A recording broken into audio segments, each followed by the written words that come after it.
আসসালামু আলাইকুম wrestling lovers, কি অবস্থা সবার? স্বাগত সবাইকে রেসলিং লাভার্স নেটওয়ার্কের আরো একটি ব্র্যান্ড নিউ ভিডিওতে। ডিয়ার অডিয়েন্স, এই ভিডিওতে বর্তমান সময়ে রেসলিং জগতের কিছু হট টপিক, কিছু নিউজ আপডেট এবং আগামীকালকের স্ম্যাকডাউনের প্রিভিউ আপনাদের সঙ্গে শেয়ার করব। ভিডিও ভালো লাগলে ভিডিওতে লাইক দিবেন, চ্যানেলে নতুন হয়ে থাকলে চ্যানেলটি সাবস্ক্রাইব করে দিবেন। আজকের ভিডিও প্রথম আপডেটটা হলো বিয়াঙ্কা বেলাইরকে নিয়ে। বিয়াঙ্কা বেলাই তার ফিঙ্গার ইনজুরির কারণে সে কিন্তু প্রায় 1 বছর মতো হলো ডাব্লিউডাব্লিউ থেকে অফলাইন আছে, তাকে কিন্তু আমরা শোগুলোতে দেখতে পাচ্ছি না। তবে রিসেন্টলি কিন্তু বিয়াঙ্কা বেলাইরের রিটার্নের ব্যাপারে আপডেট পাওয়া গিয়েছে। বলা হচ্ছে বিয়াঙ্কা বেলাইরের যে ইনজুরিটা, সেখান থেকে কিন্তু বিয়াঙ্কা বেলাইর অলমোস্ট 95% রিকভার করে নিয়েছে এবং রয়্যাল রাম্বল আস্তে আস্তে বিয়াঙ্কা বেলাইর কিন্তু 100% তার ইনজুরি থেকে রিকভার করে নিবে এবং ফাইনালি আমরা 2026 সালের উইমেন্স রয়্যাল রাম্বলে বিয়াঙ্কা বেলাইরের রিটার্ন দেখতে পাবো। এবং এখনো পর্যন্ত যা আপডেট এবং বেটিং উঠছে, বিয়াঙ্কা বেলাইর কিন্তু টপ পজিশনে আছে, মানে 2026 সালের উইমেন্স রয়্যাল রাম্বলটা কিন্তু বিয়াঙ্কা বেলাইর জিতবে। এবং বিয়াঙ্কা বেলাইর যদি আসলে 2026 সালের উইমেন্স রয়্যাল রাম্বল জেতে, তাহলে কিন্তু রেসলম্যানিয়া 42-তে আমরা সেই ড্রিম ম্যাচ দেখতে পাবো। জেড কার্গেল যবে থেকে ডাব্লিউডাব্লিউ কোম্পানিতে এসেছে, তখন থেকেই কিন্তু ফ্যান্সরা আশা করতেছে যে আমরা বিয়াঙ্কা বেলাইর এবং জেড কার্গেলের মধ্যে ম্যাচ দেখতে পাবো। তবে নানা সময় নানা কারণে আমরা কিন্তু এখনো পর্যন্ত বিয়াঙ্কা বেলাইর এবং জেড কার্গেলের মধ্যে ম্যাচ দেখতে পাইনি। তো এবার কিন্তু সঠিক একটা সময় এবং এটা কিন্তু সঠিক একটা জায়গা। বিয়াঙ্কা বেলাইর রয়্যাল রাম্বল জিতবে এবং অপরদিকে জেড কার্গেল কিন্তু উইমেন্স চ্যাম্পিয়ন। তো রেসলম্যানিয়াতে আমরা কিন্তু চ্যাম্পিয়নশিপ ম্যাচ দেখতে পাবো জেড কার্গেল এবং বিয়াঙ্কা বেলাইরের মধ্যে, যেখানে ফাইনালি বিয়াঙ্কা বেলাইর কিন্তু জেড কার্গেলকে হারাবে এবং সে হবে নতুন উইমেন্স চ্যাম্পিয়ন। বিয়াঙ্কা বেলাইর ইনজুর্ড হবার আগে সে কিন্তু তেমন একটা ভালো বুকিং পায়নি। হ্যাঁ, একটা সময় তাকে অনেক ভালো বুকিং দেওয়া হয়েছে, ফ্যান্সরা কিন্তু বিয়াঙ্কা বেলাইরকে নিয়ে অনেক বেশি বিরক্ত ছিল।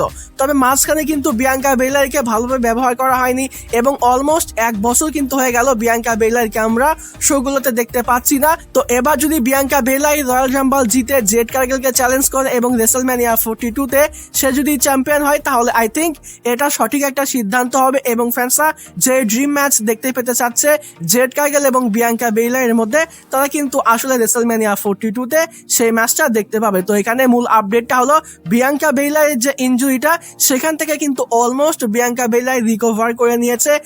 রয়্যাল রাম্বল আস্তে আস্তে বিয়াঙ্কা বেলাইর কিন্তু 100% রিকভার করে নিবে এবং ফাইনালি আমরা 2026 সালের উইমেন্স রয়্যাল রাম্বলে বিয়াঙ্কা বেলাইরের রিটার্ন দেখতে পেয়ে যাব। এবার আসি পরবর্তী আপডেটটা হলো ড্রু ম্যাকইন্টায়ার এবং কডি রুডসকে নিয়ে। 9 তারিখের স্ম্যাকডাউনে আনডিসপিউটেড চ্যাম্পিয়নশিপের জন্য কডি রুডস এবং ম্যাকইন্টায়ারের মধ্যে ম্যাচ হবে এবং এটা হবে 3 স্টেজেস অফ হেল ম্যাচ। এখনো পর্যন্ত এই ম্যাচের ব্যাপারে যা আপডেট এবং ফ্যান্সরা স্পেকুলেট করতেছে, এই ম্যাচের মধ্যে ম্যাকইন্টায়ার কডিকে হারাবে এবং সে হবে নতুন আনডিসপিউটেড চ্যাম্পিয়ন। তো ফাইনালি কিন্তু এই ম্যাচের বেটিং ওডস আমার কাছে চলে এসেছে। তবে বেটিং ওডসে কিন্তু আবার অন্য কথা বলা হচ্ছে, বেটিং ওডসে কিন্তু কডি রুডস ম্যাকইন্টায়ারের থেকে অনেক বেশি এগিয়ে আছে, মানে বেটিং ওডস অনুযায়ী কডি কিন্তু ম্যাকইন্টায়ারকে হারাবে এবং সে তার আনডিসপিউটেড চ্যাম্পিয়নশিপটা সাকসেসফুলি রিটেইন করে নিবে। তো ভাই, আমার কাছে মনে হয় যে ম্যাকইন্টায়ার কিন্তু প্রায় অনেকটা সময় হয়েছে অনেকগুলা ম্যাচ হেরেছে এবং 3 স্টেজেস অফ হেল ম্যাচ, এখানেও যদি ম্যাকইন্টায়ারকে হারানো হয়, তাহলে ম্যাকইন্টায়ারকে কেন এই ম্যাচটা দেওয়া হলো? এতগুলা স্টেপুলেশন, এত নাটকীয়তা কেন? ম্যাকইন্টায়ারকে যদি হারানোই হতো, ম্যাকইন্টায়ারকে অন্য কোনো ফিউডে নিয়ে যাওয়া উচিত ছিল, কডিকে অন্য কোনো অপোনেন্ট দেওয়া উচিত ছিল। তো ভাই, পার্সোনালি আমি তো চাই যে এখানে ম্যাকইন্টায়ার যেন কডিকে হারায় এবং সে যেন নতুন আনডিসপিউটেড চ্যাম্পিয়ন হয়। আর এই ব্যাপারটা নিয়ে যখন গতকালকের ভিডিওতে একটা আপডেট দিয়েছিলাম, সেখানে কিন্তু বেশ কয়েকজন কমেন্ট করেছিল যে ভাই, ম্যাকইন্টায়ারের হারা উচিত আর কডি রুডসের চ্যাম্পিয়নশিপটা রিটেইন করে নেওয়া উচিত, কারণ কডি যদি চ্যাম্পিয়নশিপটা রিটেইন করে না নেয়, তাহলে রেসলম্যানিয়া 42-তে আমরা রোমান রেইন্স এবং কডি রুডসের মধ্যে ম্যাচ দেখতে পাবো না। তো ভাই দেখেন, 9 তারিখের যে স্ম্যাকডাউনের শো হবে, সেখানে যদি ম্যাকইন্টায়ার চ্যাম্পিয়ন হয়ও, এরপরেও কিন্তু আমরা কডি এবং ম্যাকইন্টায়ারের মধ্যে আরো একটা ম্যাচ দেখতে পাবো। সম্ভবত এটা রয়্যাল রাম্বলে হবে এবং রয়্যাল রাম্বলে কিন্তু কডি আবারও ম্যাকইন্টায়ারকে হারাবে এবং সে কিন্তু তার চ্যাম্পিয়নশিপটা ফেরত নিয়ে নিবে। তো ম্যাকইন্টায়ার কিন্তু অল্প একটা সময়ের জন্য চ্যাম্পিয়নশিপ রেইন পেয়ে যাবে, তারপরেও কিন্তু আমরা বলতে পারবো যে ম্যাকইন্টায়ার কডিকে হারিয়েছে, সে ফাইনালি চ্যাম্পিয়ন হয়েছে। ছোট্ট একটা রেইন পেলেও সে কিন্তু চ্যাম্পিয়ন হবে। তবে যদি এটা না করে তাকে যদি আবারও হারানো হয়, তাহলে কিন্তু ভাই ম্যাকইন্টায়ারের জন্য এটা আসলে আসলে আপসেটিং একটা নিউজ। আমি জানি না এই আপডেটটা শোনার পরে ম্যাকেন্টায়ারের ফ্যান্সদের কি হবে, তবে ভাই পার্সোনালি আমি ভাই খুবই আপসেট হয়ে পড়েছি এই আপডেটটা দেখার পরে। আমি তো ভাই পার্সোনালি চাই যে ম্যাকেন্টায়ার যেন কডিকে হারায় এবং সে যেন নতুন আনডিসপিউটেড চ্যাম্পিয়ন হয়, তবে হয়তোবা এমনটা হবে না। বেটিং ওর্স কিন্তু অন্য কথাই বলতেছে। বেটিং ওর্সে কিন্তু কডি ম্যাকেন্টায়ারের থেকে এগিয়ে আছে। বেটিং ওর্স অনুযায়ী কডি কিন্তু ম্যাকেন্টায়ারকে হারিয়ে সে তার চ্যাম্পিয়নশিপটা সাকসেসফুলি রিটেইন করে নিবে। তো এই ব্যাপারটা নিয়ে আপনাদের কি মতামত অবশ্যই কিন্তু এই ভিডিওতে কমেন্টে জানিয়ে দিবেন। এবার কথা বলি পরবর্তী আপডেট নিয়ে। পরবর্তী আপডেটটা হলো ট্রাইবাল চিফ OTC1 রোমান রেইন্সকে নিয়ে। তো রোমান রেইন্স কিন্তু এখনো পর্যন্ত 2026 সালের মেন্স রয়্যাল রাম্বলের বেটিং ওর্সের টপ পজিশনে আছে এবং এখনো পর্যন্ত যতগুলা নিউজ সাইট, প্রত্যেকটা নিউজ সাইট কিন্তু এই বিষয়টাই বলতেছে, এই বিষয়টাই কনফার্ম করেছে 2026 সালের রয়্যাল রাম্বলটা কিন্তু রোমান রেইন্সই জিতবে। এবং রিসেন্টলি কিন্তু রয়্যাল রাম্বলের আরো একটা বেটিং ওর্স সামনে এসেছে যেখানেও কিন্তু রোমান রেইন্স টপ পজিশনে আছে। তো এতদিন পর্যন্ত রোমান রেইন্স বেটিং ওর্সের টপ পজিশন ডমিনেট করতেছে, এটা কিন্তু মোটেও সহজ কোনো কথা নয়। এবং নিউজ সাইটগুলো যেহেতু এই বিষয়টা কনফার্ম করতেছে, তো আমরা কিন্তু 99% কনফার্ম ধরে রাখতেই পারি যে 2026 সালের রয়্যাল রাম্বলটা কিন্তু রোমান রেইন্সই জিতবে। এবং পার্সোনালি আমি চাই, আই থিঙ্ক আমরা সকলেই চাই 2026 সালের রয়্যাল রাম্বলটা যেন রোমান রেইন্সই জেতে। 10 বছর আগে কিন্তু রোমান রেইন্স একবার রয়্যাল রাম্বল জিতেছিল, সেই এক্সপিরিয়েন্সটা কিন্তু রোমান রেইন্সের জন্য মোটেও ভালো ছিল না। ফ্যান্সরা কিন্তু রোমান রেইন্সকে হেট করতেছিল, রোমান রেইন্সকে কিন্তু অ্যাকসেপ্ট করতেছিল না। তবে এবার যদি রয়্যাল রাম্বল জেতে তাহলে কিন্তু ফ্যান্সরা রোমান রেইন্সকে অনেক ভালোভাবেই অ্যাকসেপ্ট করবে এবং ফ্যান্সরা কিন্তু রোমান রেইন্সকে অনেক ভালোভাবেই সাপোর্ট করবে। তো এটা কিন্তু আসলে রোমান রেইন্সের জন্য অনেক বড় একটা মোমেন্ট হবে। এর আগে রয়্যাল রাম্বল জিতে সে যেটা পায়নি, আই থিঙ্ক 2026 সালে রয়্যাল রাম্বল জিতলে সে কিন্তু এটা পাবে। এবং তার থেকেও বড় কথা হলো রেসেলম্যানিয়া 42-তে আমরা আনডিসপিউটেড চ্যাম্পিয়নশিপের জন্য কডি এবং রোমানের মধ্যে ম্যাচ দেখতে পাবো এবং যেটা হবে কডি এবং রোমান রেইন্সের মধ্যকার ম্যাচের পার্ট 3। এবং এখানে ফাইনালি রোমান রেইন্স কডিকে হারিয়ে সে হবে নতুন আনডিসপিউটেড চ্যাম্পিয়ন। তো এর থেকে ভালো বিষয় আর কি হতে পারে। আর এর আগেও কিন্তু আমি মাল্টিপল টাইম আপডেট দিয়েছি যে রোমান রেইন্স কিন্তু রেসেলম্যানিয়াতে চ্যাম্পিয়ন হবে, হয় সে আনডিসপিউটেড চ্যাম্পিয়ন হবে অথবা সে ওয়ার্ল্ড হেভিওয়েট চ্যাম্পিয়ন হবে। তো সে যেখানেই চ্যাম্পিয়ন হোক না কেন, যেই চ্যাম্পিয়নই হোক না কেন, 2026 সালে কিন্তু আমরা ওল্ড রোমান রেইন্সকে দেখতে পাবো। ওল্ড রোমান রেইন্সের যে টাইটেল রেইন ছিল সেটা কিন্তু দেখতে পাবো। ওল্ড ডেজ কিন্তু আবারও ফিরে আসতে যাচ্ছে। 2022-23-এ রোমান রেইন্স যেরকম ডমিনেট করেছে প্রায় প্রত্যেকটা শোতে কিন্তু আমরা রোমান রেইন্সকে দেখতে পেয়েছি। তো একই রকম শিডিউলে কিন্তু রোমান রেইন্স ফিরে আসবে। তো এটা কিন্তু আসলেই ম্যাসিভ একটা বিষয়। তো এখানে ওভারঅল মূল আপডেটটা হলো রিসেন্টলি 2026 সালে রয়্যাল রাম্বলের কিন্তু লেটেস্ট বেটিং ওর্স এসেছে যেখানে কিন্তু আবারও রোমান রেইন্স টপ পজিশনে আছে এবং প্রায় প্রত্যেকটা নিউজ সাইট কিন্তু রোমান রেইন্সকেই কনফার্ম করেছে সেই 2026 সালে রয়্যাল রাম্বল জিতবে।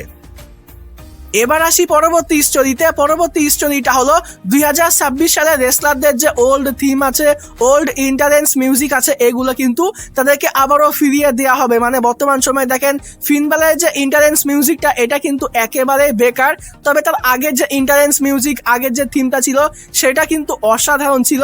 তো বলা হচ্ছে 2026 সালে রেসলারদের যে ওল্ড থিম আছে বা রেসলারদেরকে কিন্তু নতুন থিমও দেওয়া হতে পারে। বর্তমান সময়ে যে থিম সংগুলো বেকার তাদেরকে কিন্তু নতুন থিম সং দেওয়া হবে। তো পার্সোনালি আমি চাই যে রেসলারদের যেন ওল্ড থিম এগুলো আবারও ফিরিয়ে দেওয়া হয়, বিশেষ করে ফিন ব্যালারের যে ওল্ড থিমটা এটা যেন ফিরিয়ে দেওয়া হয়। সেই মাসে কিন্তু তার পুরনো যে ইন্টারেন্স মিউজিকটা আছে এটার জন্য কিন্তু অনেক দিন ধরে ডিমান্ড করতেছে। আর সেই মাসের কথা বলতে মনে পড়লো, সেই মাস কিন্তু রিসেন্টলি ইনজোর্ড হয়েছে, তার কিন্তু শোল্ডারে একটা ইনজুরি হয়েছে এবং তার কিন্তু এই শোল্ডারের ইনজুরির জন্য একটা সার্জারি করা হয়েছে যেটা কিন্তু সাকসেসফুল হয়েছে। তো বলা হচ্ছে সেই মাসের যে ইনজুরি এখান থেকে রিকভার করতে কিন্তু বেশ অনেকটা সময় লাগবে। 2026 সালের রয়্যাল রাম্বলটা কিন্তু সেই মাস মিস করবে, এমনকি রেসেলম্যানিয়া 42 কিন্তু সেই মাস মিস করতে পারে। তবে পার্সোনালি আমার কাছে মনে হয় যে রেসেলম্যানিয়া 42 আগে আমরা ফাইনালি সেই মাসের রিটার্ন দেখতে পেয়ে যাব। তো এই আপডেটের মধ্যে সেই মাসের ইনজুরি বিষয়টাও জানিয়ে দিলাম এবং 2026 সালে রেসলারদের যে ওল্ড থিম আছে এগুলো ফিরিয়ে দেওয়া হবে এবং বেশ কিছু সুপারস্টারদেরকে কিন্তু নতুন থিমও দেওয়া হবে। আশা করছি বুঝতে পেরেছেন। এবার আসি পরবর্তী আপডেটটা হলো পেজকে নিয়ে। তো আমি কিন্তু বেশ কয়েকটা ভিডিওতে পেজের রিটার্নের ব্যাপারে আপডেট দিয়েছি, বেশ কয়েকটা ভিডিওতে কিন্তু জানিয়েছি 2026 সালের উইমেন্স রয়্যাল জাম্বলে কিন্তু পেজ রিটার্ন করতে পারে। তবে পেজের রিটার্নের ব্যাপারে কিন্তু রিসেন্ট একটা আপডেট পাওয়া গিয়েছে, বলা যায় এটা কিন্তু আপসেটিং একটা নিউজ, আপসেটিং একটা আপডেট। তো লেটেস্ট আপডেটে বলা হচ্ছে পেজের রিটার্নের ব্যাপারে কিন্তু এখনো পর্যন্ত ডাব্লিউডাব্লিউই কোম্পানি ইন্টারনালি কোনো আলোচনাই করেনি, মানে পেজের রিটার্ন কিন্তু আমরা দেখতে পাবো না। হয়তোবা এই বিষয়টাকে কোম্পানি গোপন রাখতে চায়, সিক্রেটলি হয়তোবা পেজকে রিটার্ন করতে চায়, তার রিটার্নের ব্যাপারটা হয়তোবা সিক্রেট রাখতে চায়, শকিং একটা এলিমেন্ট দিতে চায়, এর জন্য হয়তোবা কোম্পানি পেজের রিটার্নের ব্যাপারটা নিয়ে কোনো কিছু লিক করতেছে না। তবে আপডেটে যেরকম ভাবে বলা হচ্ছে তাতে করে পেজের রিটার্নকে নিয়ে কিন্তু খুব একটা বেশি এক্সপেকটেশন রাখলে হবে না। আমাদেরকে ধরে রাখতে হবে যে পেজের রিটার্নটা কিন্তু 50-50 আসতেও পারে, আবার নাও আসতে পারে, তার রিটার্নটা কিন্তু হতেও পারে, আবার নাও হতে পারে। তো এটা হলো রিসেন্টলি পেজের রিটার্নের ব্যাপারে আপডেট। এবার কথা বলি আগামীকালকে স্ম্যাকডাউনের প্রিভিউ নিয়ে। আগামীকালকে স্ম্যাকডাউনের শোটা কিন্তু 2026 সালের প্রথম স্ম্যাকডাউনের শো, এবং এই শোটা কিন্তু 3 ঘন্টার হবে। আমরা বর্তমান সময় স্ম্যাকডাউন যেরকম 2 ঘন্টা দেখতে পাচ্ছি, তো 2026 সাল থেকে কিন্তু স্ম্যাকডাউনের শোটা আবারও 3 ঘন্টা হয়ে যাবে। 3 ঘন্টার স্ম্যাকডাউনের শো কিন্তু আমাদেরকে সহ্য করতে হবে। তো যাই হোক, আগামীকালকে স্ম্যাকডাউনের জন্য কিন্তু কোম্পানি বেশ কিছু জিনিস আগে থেকে অফিসিয়াল করে দিয়েছে। তো আগামীকালকে স্ম্যাকডাউনে আমরা কি কি দেখতে পাবো, কি অফিসিয়াল হয়েছে, এবার সেগুলোই আপনাদের সঙ্গে শেয়ার করব। তো প্রথমত আমরা আগামীকালকে স্ম্যাকডাউনে আনডিসপিউটেড চ্যাম্পিয়ন কর্ডি রোডসের অ্যাপিয়ারেন্স দেখতে পাবো। সম্ভবত সে ড্রু ম্যাকইন্টায়ারকে নিয়ে কথা বলবে। গত স্ম্যাকডাউনে ড্রু ম্যাকইন্টায়ার কিন্তু কর্ডি রোডসের উপরে অ্যাটাক করেছিল, এই ব্যাপারটা নিয়ে কথা বলতে পারে। তাছাড়া আগামী স্ম্যাকডাউনে মানে 9 তারিখের যে স্ম্যাকডাউনের শো, সেখানে কিন্তু ম্যাকইন্টায়ার এবং কর্ডি রোডসের মধ্যে 3 স্টেজেস অফ হেল ম্যাচ হবে আনডিসপিউটেড চ্যাম্পিয়নশিপের জন্য। এই ম্যাচের ব্যাপারে কথা বলতে পারে। তো এখানে এক কথায় বলতে গেলে আগামীকালকে স্ম্যাকডাউনে কর্ডি রোডসকে কিন্তু অফিসিয়াল করা হয়েছে, তার একটা সেগমেন্ট আমরা আগামীকালকে স্ম্যাকডাউনে দেখতে পাবো। এরপর আমরা আগামীকালকে স্ম্যাকডাউনে 8 উইমেন ট্যাগ টিম ম্যাচ দেখতে পাবো, যেখানে এক পক্ষে থাকবে Alexa Bliss, Charlotte Flair, Rhea Ripley এবং ইয়ো স্কাই, অপর পক্ষে থাকবে Nia Jax, Lash Legend, Asuka এবং কাইরি সেন। তো এই 8 জন সুপারস্টারের মধ্যে কিন্তু আমরা আগামীকালকে স্ম্যাকডাউনে 8 উইমেন ট্যাগ টিম ম্যাচ দেখতে পাবো। ডেফিনেটলি এটা কিন্তু ভালো একটা ম্যাচ হবে, যেহেতু এই ম্যাচের মধ্যে সমস্ত সুপারস্টাররাই কিন্তু কোম্পানির বলা যায় যে টপ সুপারস্টার। এরপর আমরা আগামীকালকে স্ম্যাকডাউনে জেড কার্গেল এবং মিচেনের মধ্যে একটা সিঙ্গেল ম্যাচ দেখতে পাবো। এটা কিন্তু নন টাইটেল ম্যাচ হবে। তবে রিসেন্ট আপডেটে কিন্তু বলা হচ্ছে মিচেন ইনজোর্ড, তো হয়তোবা অন্য কোনো সুপারস্টার মিচেনকে রিপ্লেস করতে পারে, কিংবা হয়তোবা আগামীকালকে স্ম্যাকডাউনে এমন একটা সেগমেন্ট দেখানো হলো যেখানে জেড কার্গেল এবং মিচেনের মধ্যে কোনো ম্যাচই হলো না। তো দেখা যাক আগামীকালকে স্ম্যাকডাউনের জন্য কিন্তু এখনো পর্যন্ত জেড কার্গেল এবং মিচেনের ম্যাচটাকে কিন্তু অফিসিয়াল করা হয়েছে। এরপর আমরা আগামীকালকে স্ম্যাকডাউনে অ্যালেস্টার ব্ল্যাক এবং ডেমিয়ান প্রিস্টের মধ্যে একটা অ্যাম্বুলেন্স ম্যাচ দেখতে পাবো। সম্ভবত এই ম্যাচটা আগামীকালকে স্ম্যাকডাউনে মেইন ইভেন্ট করবে। ডেফিনেটলি এটা কিন্তু ব্যাঙ্গার একটা ম্যাচ হবে। এর আগেও কিন্তু এই দুইজনের মধ্যে ম্যাচ হয়েছে, তারা কিন্তু ভালো ম্যাচ ডেলিভার করেছে। আর যেহেতু এটা অ্যাম্বুলেন্স ম্যাচ, তো এই ম্যাচের ব্যাপারে কিন্তু ফ্যান্সদের অনেক বেশি প্রত্যাশা। তো দেখা যাক আগামীকালকে স্ম্যাকডাউনে ডেমিয়ান প্রিস্ট এবং অ্যালেস্টার ব্ল্যাকের মধ্যে কি রকমের ম্যাচ হয়। তো আমি কিন্তু পার্সোনালি এই অ্যাম্বুলেন্স ম্যাচকে নিয়ে অনেক বেশি এক্সাইটেড। তো ডিয়ার অডিয়েন্স, এই ছিল আগামীকালকের স্ম্যাকডাউনের প্রিভিউ। আগামীকালকের স্ম্যাকডাউনের জন্য কে কে এক্সাইটেড অবশ্যই কিন্তু এই ভিডিওতে কমেন্টে জানিয়ে দিবেন। আর এই ভিডিও ভালো লাগলে ভিডিওতে লাইক দিবেন, চ্যানেলে নতুন হয়ে থাকলে চ্যানেলটি সাবস্ক্রাইব করে দিবেন। আজকের মতো এখানেই বিদায় নিচ্ছি। যাবার আগে একটি কথাই বলতে চাই, যদি রেসলিং ভালোবাসো তাহলে আমরা সবাই এক টিম।